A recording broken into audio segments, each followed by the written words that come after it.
అల్లు అర్జున్తో మొదలైన సమస్య అసలు ఏమైంది తెలుగు సినిమా ఇండస్ట్రీకి, అసలు ఏమైంది అనే ఆలోచన చెయ్యకుండా ఏదేదో మాట్లాడుతున్నారు.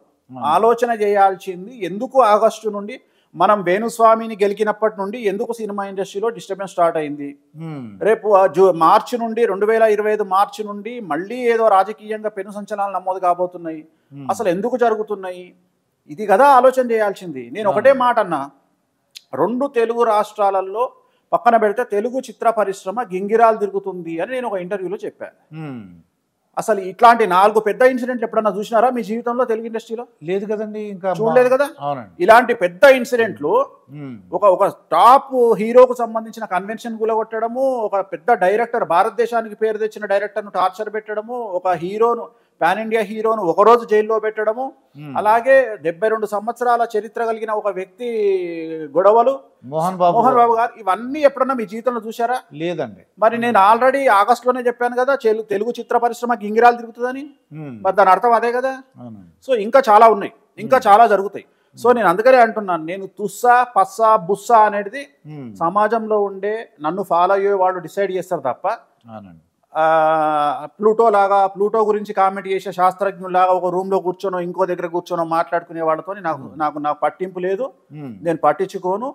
అల్లు అర్జున్ ఎవరు అవునన్నా కాదన్నా, అల్లు అర్జున్ ఎవరు అవునన్నా కాదన్నా, అల్లు అర్జునే కాదు, మనిషి పుట్టిన ఎవడైనా సరే ఒక రూమ్ లో వేసి కొడితే పిల్లి ఎలా పుల్లయిందో ఖచ్చితంగా జీవితంలో కసి అనేది ఒక మనిషిని ఎక్కడికైనా తీసుకెళ్తది. జగన్మోహన్ రెడ్డి జైల్లో పెట్టిన తర్వాత చంద్రబాబు నాయుడు గారిలో ఎలాంటి ఫైర్ అయితే చూసినామో అలాంటి ఫైర్ కు కొన్ని 100 రెట్లు మనం అల్లు అర్జున్ లో చూడబోతున్నాము. So Allu Arjun pan India star. So Allu Arjun కూడా రాజకీయంగా రాబోయే కాలంలో 1,00,00,000% వచ్చి తీరుతాడు. ఒక రాష్ట్రానికి ముఖ్యమంత్రి అయ్యి కూర్చుంటాడు. సినిమాలో ఎలాగైతే పెళ్ళాం కోసం ఫోటో ఇయ్యనందుకు సీఎం ను మార్చిండో, ఈ సినిమాలో కూడా ఆ పెళ్ళాం బాధ పడలేకనైనా నిజ జీవితంలో సీఎం అవుతాడు. Okay, this is conclusion. Okay స్వామి, ఇప్పుడు మీరు చెప్పిన చిత్ర పరిశ్రమ గింగిరాలు అన్నారు కదా, దానికి పరిహార మార్గం ఏమన్నా మీ దగ్గర? మనకి ఎందుకు, మన దగ్గర ఉంటే పరిహార మార్గం నాకు అవసరమే లేదు. అసలు తెలుగు సినిమా గురించి నేను పట్టించుకోను. నాకు వద్దిగా, నాకు వద్దు వెక్స్, నాకు వద్దే తెలుగు రాజకీయాలు వద్దు, తెలుగు పరిశ్రమ. ఇది కూడా నేను ఇప్పుడు చెప్పింది కాదు, ఎప్పుడో 10 సంవత్సరాల కింద చెప్పింది ఇది. ఈ అల్లు అర్జున్ గురించి నేను ఇప్పుడు లేటెస్ట్ గా చెప్పలే ఇది. ఏదో సినిమా బాగుందని చెప్పిన అంతేగాని సినిమా బాగున్నందుకే తుస్సు, సినిమా బాగుందని చెప్పినందుకు.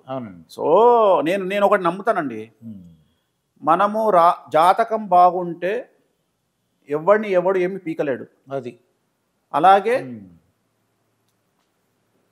వెంకటేశ్వర స్వామి దయ ఉంటే, కామాఖ్య అమ్మవారి దయ ఉంటే ఎవడు పీకలేడు. అది ముందు దైవ బలం ఉండాలి, దైవశక్తి, జాతకం ఈ 2 బాగుంటే ఎవడేం పీకలేడు.